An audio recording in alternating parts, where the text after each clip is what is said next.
नमस्कार, मनी गुरु की खास पेशकश में आप सभी का स्वागत है। मैं हूं स्वाति रायना। गोल्ड ईटीएफ ने पिछले एक साल में कुछ 17% तक का रिटर्न दिया है। वहीं सोने में निवेश के कई और भी ऐसे विकल्प हैं जो आपको अच्छे रिटर्न का मौका दे सकते हैं। न सिर्फ सोना बल्कि सिल्वर से भी आप पोर्टफोलियो की चमक बढ़ा सकते हैं। आज हम इसी पर खास चर्चा करने वाले हैं। क्या अभी गोल्ड और सिल्वर में निवेश का सही मौका है और कहां पर निवेश करें और ज्यादा से ज्यादा फायदा उठाएं। हमारे साथ दो खास हैं, Hemant Rustagi, CEO wise invest, और Vikas Puri, head west zone complete circle consultant. बहुत स्वागत करते हैं हेमंत जी और विकास, आप दोनों का ही हमारे साथ आज के इस खास कार्यक्रम में शामिल होने के लिए। तो बात यही हो रही है कि कैसे आप गोल्ड या सिल्वर को अपनी पोर्टफोलियो का हिस्सा बना सकते हैं। सबसे पहले अभी जो हम गोल्ड में एक्शन देख पा रहे हैं, हेमंत जी, क्या ये सस्टेनेबल है? क्योंकि काफी लोग ये जानना चाहते हैं, क्या सोने में जो हमने पिछले कुछ समय से तेजी देखी है, क्या इसका अभी फायदा उठाने का सही समय है और क्या आगे ये बरकरार रहने के संकेत हैं? जी स्वाति, मुझे लगता है कि जो हम तेजी सोने में देख रहे हैं, मुझे लगता है वो आगे भी सस्टेनेबल है, क्योंकि उसके लिए हमें एक कारणों को समझना होगा कि किस कारणों से हम गोल्ड प्राइसेस को ऊपर जाते हुए देख रहे हैं। तो सबसे पहला कारण तो ये है कि जो एंटिसिपेशन है कि फेड रेट कट करेंगे, और जाहिर सी बात है उसके बाद हमारे देश में आरबीआई भी रेट कट करेंगे, और उससे रिलेटेड जो इशू है कि डॉलर इंडेक्स जो है वो वीकर है और जो ट्रेजरी यील्ड्स है वो नीचे जा रही है। तो ये तीन ऑब्वियसली रिलेटेड इशू है जिसके कारण से, और अभी तक तो रेट कट शुरू नहीं हुआ, तो अभी एंटिसिपेशन है। इनफैक्ट हमने देखा कि पहले जब हम बात सोच रहे थे कि शायद मार्च से रेट कट होंगे, जब वो नहीं हुए, बात आई कि शायद जून से होंगे, तो हमने देखा कि गोल्ड प्राइसेस में वॉलेटिलिटी देखने को मिली। तो एक बार जब वो रेट कट शुरू होंगे तो वो ऑब्वियसली काफी समय तक चलेंगे, जिस तरह के रेट हाइक हुए हैं। तो ये एक तो ये मेजर कारण है। दूसरा, कुछ सिनेरियो ऐसे देखिए, जियो पॉलिटिकल इशूज है मिडिल ईस्ट के अंदर, और ग्लोबल ग्रोथ को लेकर जो कंसर्न है, ऐसे जो सिनेरियो होते हैं वो जब होते हैं तो गोल्ड के लिए वो एक हमेशा हम देखते हैं कि गोल्ड प्राइसेस जो है वो ऊपर जाते हैं। उसके अलावा भी हम देखें 2023 में भी और 2024 में भी काफी सारे सेंट्रल बैंक्स ने सोना खरीदा है, तो ऑब्वियसली गोल्ड की डिमांड ज्यादा है। इंडिया और चाइना में जो परचेजिंग पावर है वो बढ़ी है, तो उससे गोल्ड की डिमांड बढ़ रही है। और इनफैक्ट एक इंपॉर्टेंट फैक्टर ये है कि 2024 में ऑलमोस्ट 70 इलेक्शंस हो गए हैं, और उसमें ऑलमोस्ट दुनिया की आधी पॉपुलेशन जो है उसमें पार्टिसिपेट करने वाली है। तो जब इलेक्शंस होते हैं, और ये तो जैसे टाइम मैगजीन ने कहा है 2024 इज द इलेक्शन ईयर, और ऐसे में क्या होता है, आप पोर्टफोलियो हेजिंग करने की कोशिश करते हो तो फिर गोल्ड में ऑब्वियसली ज्यादा इंटरेस्ट रहता है। तो मुझे लगता है ये जो फैक्टर्स हैं, और सबसे पहले जैसे मैंने कहा, कंसिडरिंग द फैक्ट कि जब इंटरेस्ट रेट नीचे जाने शुरू होंगे तो एक लंबा रनवे है, काफी समय लगेगा रेट्स को नीचे आने में। तो आई थिंक वो एक सिनेरियो ऐसा है कि डेफिनेटली गोल्ड के लिए, गोल्ड के प्राइसेस हम देख सकते हैं कि वो सस्टेनेबल होंगे। बिल्कुल। तो एक सुनहरा मौका बनता नजर आ रहा है। आप गोल्ड में इन्वेस्ट कीजिए, लेकिन बिल्कुल वो एक जो गोल्डन रूल होता है इन्वेस्टमेंट का, वो यही कहता है कि किसी एक एसेट क्लास में जरूरत से ज्यादा आपको इन्वेस्ट नहीं करना है। और यही गोल्ड और सिल्वर के लिए भी है कि आपको जरूरत से ज्यादा सोने और चांदी में निवेश नहीं करना है। रिटर्न के लिहाज से बात करें, विकास, आपने समझना जरूरी है, जब हम एसेट क्लास और उसके प्रदर्शन की बात करते हैं, हम निफ्टी के प्रदर्शन यानी बाजार की बात करें या फिर बाकी एसेट क्लासेस की बात करें, पिछले एक साल में ये जो गोल्ड की चमक है वो काफी अच्छी हमें देखने को मिली है। तो कैसे इस चमक का फायदा कोई एक निवेशक उठा सकता है? जी स्वाति, देखिए कैसा होता है कि हर एक एसेट क्लास में रिटर्न तो लोग देखते ही हैं, बट गोल्ड जनरली एक हेज होता है कि आप अनसर्टेनिटीज के अगेंस्ट में एक हेज बाय कर रहे हो। रिटर्न उसका बाय प्रोडक्ट है। जैसा हेमंत सर ने बोला कि बहुत सारी जियोपॉलिटिकल टेंशंस है, वोलेटिलिटी है, अनसर्टेनिटीज है, तो गोल्ड एसेट क्लास जो है थोड़ा सा उसकी तरफ रुझान लोगों का ज्यादा हो जाता है। नो, नॉट बिकॉज कि वो उससे रिटर्न चाहते हैं, वो चाहते हैं कि हम एक सेफर हेवन देखें। और कमोडिटीज में गोल्ड क्योंकि यूनिवर्सली एक्सेप्टेड कमोडिटी है, तो सेफ हेवन की तरफ जब लोग भागते हैं तो डिमांड बढ़ती है, डिमांड बढ़ी है तो रिटर्न भी आया। अब ये आप जैसे बोल रहे हैं कि अगर ये वर्ल्ड अनसर्टेनिटी कंटिन्यू रही या मल्टीपल कंट्रीज में इलेक्शन आएगा तो जियोपॉलिटिकल अनसर्टेनिटीज भी रहेंगी, और यदि कोई नया ट्रिगर आता है, फॉर एग्जांपल कोविड स्टार्ट हुआ, वहां से आपका रशिया यूक्रेन कॉन्फ्लिक्ट शुरू हो गया, फिर उसके बाद इन्फ्लेशन का जो वर्ल्ड ओवर एक कहर आया वो हुआ, फिर उसके बाद इजराइल का जो इशू चल रहा है, तो यदि कोई नया ट्रिगर आता है तो ऑब्वियसली गोल्ड अगेन वो जो जिसको हम बोलते हैं कि अनसर्टेनिटीज की तरफ लोग भागना शुरू होते हैं, तो गोल्ड की डिमांड और बढ़ेगी इस हिसाब से कि लोग चाहते हैं कि हम ज्यादा से ज्यादा अपने पोर्टफोलियो को हेज करें। अब उसमें रिटर्न जो बन जाएगा, जैसे आपने बोला कि लास्ट 1 ईयर में 17% का रिटर्न आया गोल्ड का, बिकॉज डिमांड वाज हाई और गोल्ड प्राइसेस शूट अप कर रहे थे। बट यहाँ से नेक्स्ट ईयर क्या वही कहेंगे, उसी तरह की रिटर्न मिलेगी, कहना मुश्किल है थोड़ा सा, बिकॉज एक पॉइंट के बाद कोई एसेट क्लास अगर बहुत ज्यादा इन्फ्लेट हो जाती है तो ऑब्वियसली बाइंग कैपेसिटीज भी लोगों की कम होना शुरू होती हैं और उस धीरे धीरे वो कहीं ना कहीं प्राइस स्टेबिलिटी ढूंढते हैं। तो मुझे ऐसा लगता है कि अगर किसी को यहाँ से गोल्ड के लिए निवेश करना है और आपके पोर्टफोलियो में गोल्ड जो है वो 7 to 10% की जो एक होल्डिंग होनी चाहिए, उसको देखते हुए आप बाय करें, बट स्टैगर्ड मैनर में करें, स्टिप रूट से करें, बिकॉज आपके पास बहुत सारे विकल्प हैं गोल्ड में इन्वेस्ट करने के लिए या सिल्वर में इन्वेस्ट करने के लिए, जो हम उसको डिस्कस करेंगे आगे आने वाले समय में। बिल्कुल। तो गोल्ड और सिल्वर में निवेश करने के कई विकल्प आपके पास है। ये एक ऐसा एसेट क्लास है जो आपको निवेश के कई विकल्प देता है और इसके अलग अलग रिटर्न का फायदा उठाने का मौका भी देता है। तो आप फिजिकल में गोल्ड ना खरीद कर आप अगर एसआईपी के जरिए, जैसा विकास बता रहे, स्टैगर्ड मैनर में सोने में निवेश करना चाहते हैं और उससे रिटर्न भी पाना चाहते हैं, तो ऐसे कई विकल्प है। और ऐसे एक विकल्प के से हम शुरुआत करते हैं। Hemant ji, gold ETF, exchange traded fund, ये एक पॉपुलर जरिया भी है गोल्ड में इन्वेस्ट करने का और गोल्ड से अच्छा रिटर्न पाने का भी बेहतरीन जरिया माना गया है। पिछले एक साल में अगर हम एनालाइज रिटर्न के तौर पर देखें तो लगभग 17% का रिटर्न गोल्ड ईटीएफ, जो ये फंड्स हैं, इन्होंने दिया है। गोल्ड ईटीएफ में इस प्रदर्शन के लिहाज से और गोल्ड में निवेश के विकल्प के लिहाज से अभी किसी के पोर्टफोलियो में कैसा आपको ये निवेश विकल्प लगता है? जी स्वाति, आई थिंक एक इम्पोर्टेंट जरिया हो सकता है गोल्ड में इन्वेस्ट करने का, बट आई थिंक उससे पहले ये समझना जरूरी है कि ये जो ऑप्शंस की हम जो बात करने वाले हैं, ये बेसिकली डिजिटल गोल्ड या पेपर गोल्ड की हम बात कर रहे हैं। तो किसी भी निवेशक के लिए जो गोल्ड में इन्वेस्ट करना चाहते हैं, कंजम्पशन के लिए नहीं, अगर आप इन्वेस्ट करना चाहते हैं तो ऑब्वियसली फिजिकल गोल्ड में रखना बिल्कुल भी एक अच्छा डिसीजन नहीं है, क्योंकि वहां पे बहुत सारे इश्यूज हैं, प्योरिटी के इशू है, सेफ्टी के इशू है, मेकिंग चार्जेस हैं, राइट। तो वो इश्यूज को देखते हुए एज एन इन्वेस्टमेंट जो आप देखते हो, तो आपको उन्हीं ऑप्शन को देखना चाहिए जो हम कह रहे हैं कि वो पेपर गोल्ड हो या वो डिजिटल फॉर्म में हो। तो उसमें अगर हम देखें तो जो गोल्ड ईटीएफ है वो एक इम्पोर्टेंट जरिया हो सकता है। ईटीएफ यानी कि एक्सचेंज ट्रेडेड फंड, जैसा कि हम जानते हैं ईटीएफ जो है वो पैसिव इन्वेस्टिंग है। फर्क सिर्फ इतना है कि जब आप इक्विटी में इन्वेस्ट करते हो या किसी इंडेक्स में इन्वेस्ट करते हो तो अंडरलाइन एसेट जो है वहां पे वो इंडेक्स होता है, और गोल्ड ईटीएफ में जब आप इन्वेस्ट करते हो तो वहां पे अंडरलाइन एसेट जो है वो गोल्ड है। इसमें आपको प्योरिटी की चिंता करनी नहीं है, आपको सेफ्टी की चिंता करनी नहीं है, इसमें इन्वेस्ट करना बहुत ही आसान है, प्राइस में ट्रांसपेरेंसी है, तो काफी सारे फायदे हैं। ऑब्वियसली इसमें इन्वेस्ट करने के लिए आपके पास एक डीमैट अकाउंट होना जरूरी है। अगर आप ऐसे निवेशक हैं जिन्होंने ऑलरेडी स्टॉक मार्केट में इन्वेस्ट करते हो, आपके पास एक डीमैट अकाउंट है, तो आप उस डीमैट अकाउंट के थ्रू गोल्ड ईटीएफ को आप खरीद सकते हो। स्पेशली अगर आपको गोल्ड में इन्वेस्ट करना है, उसके लिए अगर आप डीमैट खोलें तो शायद वो बहुत अच्छा डिसीजन नहीं होगा, क्योंकि डीमैट को मेंटेन करने के कुछ चार्जेस हैं जो शायद आपके लिए कहीं ना कहीं आपकी कॉस्ट को बढ़ाएंगे। तो ऐसे में जो गोल्ड सेविंग फंड है उसको आप देख सकते हो। लेकिन इंपॉर्टेंट चीज यहाँ पे समझना ये है, हालांकि जैसा मैंने कहा ये एफिशिएंट जरिया है गोल्ड में इन्वेस्ट करने का, टैक्सेशन के पॉइंट ऑफ व्यू से उतना एफिशिएंट अब नहीं रहा। जो चेंजेस हुए थे पिछले 1 साल पहले, तो उसके हिसाब से आपको जो भी यहाँ पे रिटर्न मिलेगा उसको शॉर्ट टर्म कैपिटल गेन माना जाएगा, यानी कि आपकी इनकम में ऐड होगा, और जो आपका जो एप्लीकेबल जो मार्जिनल टैक्स रेट है उस पर आपको टैक्स लगेगा। तो I think tax point of view से अब गोल्ड ईटीएफ जो है उतना एफिशिएंट नहीं है।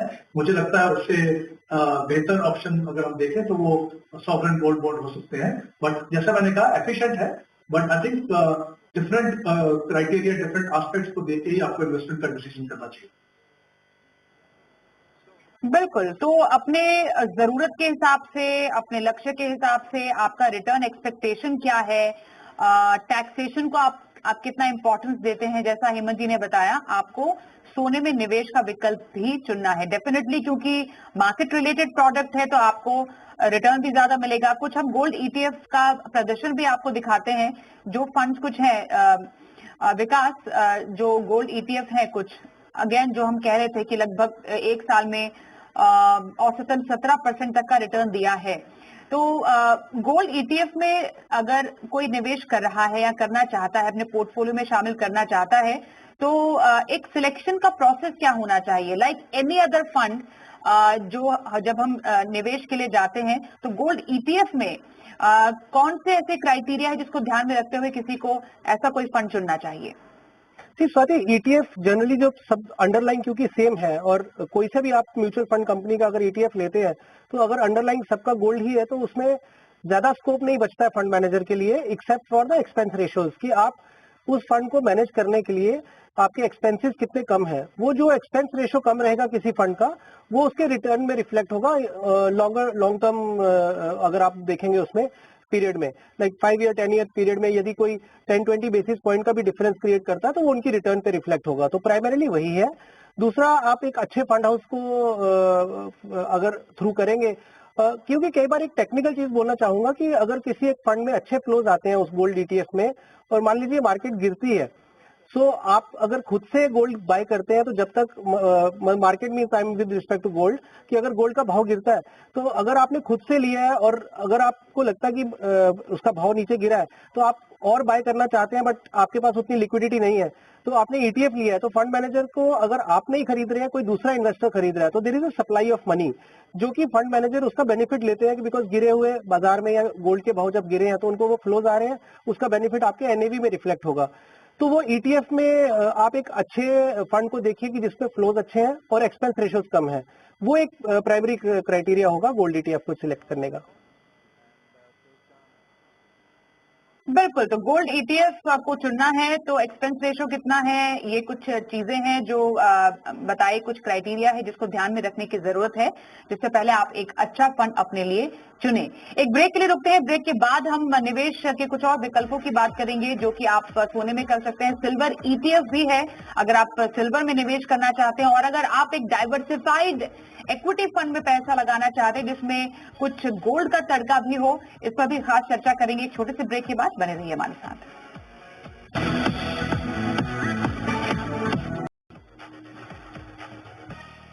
सोने में निवेश का क्या है सही मौका, पोर्टफोलियो में सिल्वर को कैसे शामिल करें, इस पर चल रही है खास चर्चा। हेमंत रुस्तगी और विकासपुरी हमारे साथ हैं।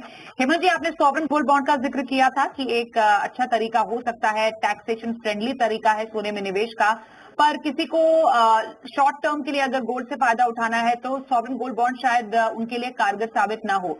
तो हम ये कह सकते हैं कि लॉन्गर टर्म के लिए सॉवरेन गोल्ड बॉन्ड, और अगर किसी को छोटे टर्म में निवेश करना है गोल्ड में, तो इधर ईटीएफ या फिर गोल्ड फंड में आप निवेश का फायदा उठा सकते हैं।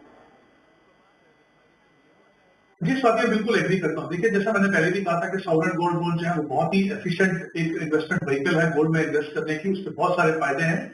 तो जैसे हम अगर आप, लेकिन इसमें इंपॉर्टेंट चीज ये है कि आपको वो 8 साल की ड्यूरेशन होती है उसकी। हालांकि आपके पास लिक्विडिटी होती है वहां पे, सेकेंडरी मार्केट में वो लिस्ट होते हैं, लेकिन वहां पे लिक्विडिटी का इशू होता है, सही प्राइस मिलने का इशू होता है, ऑब्वियसली टैक्सेशन डिफरेंट होता है, क्योंकि सॉवरेन गोल्ड बॉन्ड को अगर आप 8 साल तक होल्ड करते हैं तो वहां पे आपको बिल्कुल भी कैपिटल गेन टैक्स नहीं देना है।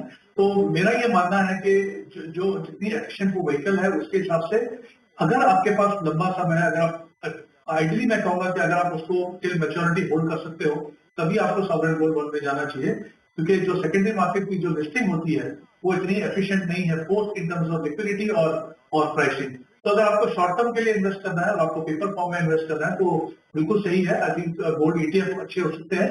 अगर आपके पास डीमैट अकाउंट नहीं है तो जैसे मैंने कहा कि जो गोल्ड सेविंग फंड है उनको आप देख सकते हो अगर आपको प्योर गोल्ड में इन्वेस्ट करना है। ऑब्वियसली इसके अलावा भी और ऑप्शन है, बट वो शॉर्ट टर्म की ऑप्शन नहीं है यहाँ पे। तो शॉर्ट टर्म में अगर आपको करना है तो ये दोनों ऑप्शन सॉवरेन गोल्ड बॉन्ड से बेटर है। बिल्कुल, गोल्ड में निवेश के विकल्पों पे हमने चर्चा की। अब तो आप सिल्वर में भी इन्वेस्ट कर सकते हैं। सिल्वर ईटीएफ कुछ सालों पहले इसको इंट्रोड्यूस किया गया था। विकास, सिल्वर को एक पोर्टफोलियो का हिस्सा बनाने के क्या फायदे हो सकते हैं, क्योंकि गोल्ड में तो हम पारंपरिक तौर से निवेश करते ही आ रहे हैं और उसके बाद उसके निवेश के विकल्पों को भी लोगों ने पसंद करना शुरू किया। सिल्वर में क्या ऐसी खासियत हो सकती है जिसका फायदा एक निवेशक अपने पोर्टफोलियो में उठा सकते हैं? स्वाति, सिल्वर भी एक हेज की तरह काम करता है, लेकिन इंडिया अगर स्पेसिफिक देखेंगे तो सिल्वर की भी ऑस्पिशियस वैल्यू बहुत है, बिकॉज अगर आप फैमिली फंक्शंस या रिचुअल्स होते हैं तो उसमें सिल्वर की यूजेज काफी है। और यदि कोई व्यक्ति ये सोचता है कि उनका एक लाइफ में कुछ पड़ाव ऐसे आएंगे जैसे बच्चों की शादी को लेके या कोई रिचुअल्स को लेके, तो उनमें उनको कभी सिल्वर की जरूरत पड़ेगी, तो अभी से अगर वो उनको एक्यूमुलेट करना चाहते हैं तो वो कर सकते हैं। क्योंकि सिल्वर में एक बहुत बड़ा इशू क्या था कि प्योरिटी का बहुत बड़ा एक गैप रहता है। अगर आप गोल्ड की बात करेंगे तो थोड़ा सा इम्प्योरिटी गोल्ड में भी आप फिजिकल में पाई जाती है, लेकिन सिल्वर में बहुत ज्यादा मात्रा में होती है। तो ये सिल्वर ईटीएफ के थ्रू अगर सिल्वर में आप बाय कर रहे हो तो आपका एक ये जो इम्प्योरिटी वाला इशू है वो आपका एड्रेस हो जाता है। और जैसा ईटीएफ रूट से अब क्योंकि रिटेल इन्वेस्टर्स सिल्वर बाय कर सकते हैं, तो ये एक बहुत अच्छा विकल्प है सिल्वर को बाय करने का। सिल्वर काफी सारा इंडस्ट्रियल यूज में भी होता है। तो आने वाले समय में जो सिल्वर है, और प्योर सिल्वर की जब हम बात करते हैं तो क्वाइट पॉसिबल कि सिल्वर की डिमांड और बढ़ेगी। ये आपके फार्मा कंपनीज या आपके इंडस्ट्रीज जो होती हैं, इंडस्ट्रियल यूज में इसका काफी ज्यादा वो होता है।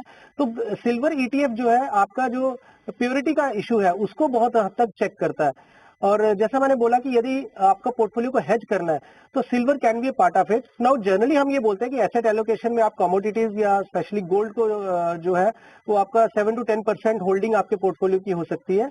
और यदि आप सिल्वर भी उसमें ऐड कर रहे हैं तो आप आपका पोर्टफोलियो जो ओवरऑल 10% का आप कमोडिटी रखना चाहते हैं तो उसमें गोल्ड और सिल्वर में एक डिवीजन कर सकते हैं। ऑब्वियसली गोल्ड उसमें मेजॉरिटी अपना शेयर देखेगा, but silver can also be A part of the portfolio. Okay, तो सिल्वर को भी अपने पोर्टफोलियो का हिस्सा बना सकते हैं। सिल्वर ईटीएफ में निवेश करके ये आप तरीका अपना सकते हैं अपने पोर्टफोलियो में कमोडिटी को शामिल करके। क्योंकि एक हम एलोकेशन अराउंड 10% तक के एलोकेशन की बात यहाँ पर करते हैं जो आप सिल्वर या गोल्ड को दे सकते हैं। हेमंत जी, तो क्या ये तरीका भी हो सकता है कि अगर आपको इतना ही एलोकेशन करना है तो बिना किसी झंझट के, बिना किसी हेडेक के आप एक मल्टी एसेट एलोकेशन फंड में इन्वेस्ट कर दीजिए, जिसमें आपको इक्विटी का फायदा भी मिलेगा, डेट की सिक्योरिटी में भी मिलेगी और सोने की चमक भी आ जाएगी।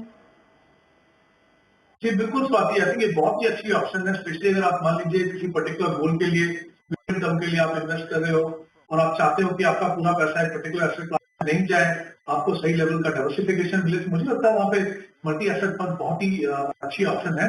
इनफैक्ट आज के समय में आपके पास तरह तरह के मल्टी एसेट फंड हैं जहाँ पे even taxation point of view से कहीं पे इक्विटी टैक्सेशन है और कहीं पे क्योंकि 35% से ज्यादा इक्विटी है तो वहां पे आपको 3 साल के बाद इंडेक्सेशन का फायदा मिलता है, आपको टैक्स जो है वो 20% देना पड़ता है। तो एक तो ये एस्पेक्ट हो गया। दूसरा जो हम बात कर रहे हैं कि अगर आप चाहते हैं कमोडिटीज के पॉइंट ऑफ व्यू से कि आपके पास गोल्ड सिल्वर दोनों हो, तो ऐसे भी कई सारे फंड है मार्केट के अंदर जिनमें आप इन्वेस्ट कर सकते हो। तो जहां पे आपको इक्विटी मिलेगी, आपको डोमेस्टिक इक्विटी, आपको international equity, gold, silver, arbitrage और डेट। क्योंकि जो मल्टी एसेट फंड है वहां की जो डेफिनेशन है वो ये है कि कम से कम 3 एसेट क्लासेस होनी चाहिए और मिनिमम 10% एक्सपोजर वहां पे होना चाहिए। तो आप देखेंगे कि गोल्ड सिल्वर का एक्सपोजर जो है कई जगह पे आपको 10-11% मिल जाएगा आपको वहां पे। तो आई थिंक दोनों अगर आप अपने पोर्टफोलियो में शामिल करना चाहें तब भी मल्टी एसेट एक बहुत ही अच्छी ऑप्शन है। और जैसा आपने बिल्कुल सही कहा, आप नहीं चाहते हैं कि वो हैसल हो, आपको आप एलोकेशन देखते रहें, तो I think you should leave it to the fund manager, वो अपने हिसाब से इसको करेंगे क्योंकि उनको मिनिमम एक्सपोजर जो है एसेट क्लास में रखना ही पड़ता है। तो ऐसे ऐसे कई ऑप्शन अवेलेबल है। मुझे लगता है मल्टी एसेट फंड एक काफी अच्छा तरीका हो सकता है गोल्ड और सिल्वर में इन्वेस्ट करने का, अगर आप उसको अपने पोर्टफोलियो का हिस्सा बनाना चाहते हैं। बिल्कुल, तो अपने पोर्टफोलियो में मुनाफे की चमक अगर आपको बढ़ानी है तो गोल्ड और सिल्वर में आप निवेश कीजिए। गोल्ड और सिल्वर में आप थ्रू ईटीएफ फंड या फिर एक मल्टी एसेट एलोकेशन फंड के जरिए इन्वेस्ट कर सकते हैं। थोड़ा सुरक्षित निवेश चाहिए तो सॉवरेन गोल्ड बॉन्ड आपके लिए एक बेहतरीन तरीका है सोने में निवेश करने का। मैं बहुत धन्यवाद करना चाहूंगी हमारे आज के दोनों ही एक्सपर्ट हेमंत जी और विकास का हमारे साथ इस चर्चा में शामिल होने के लिए। बहुत धन्यवाद। मनी गुरु में आज के लिए बस इतना ही। वक्त एक ब्रेक का भी हो गया है। देखते रहिए जी बिजनेस।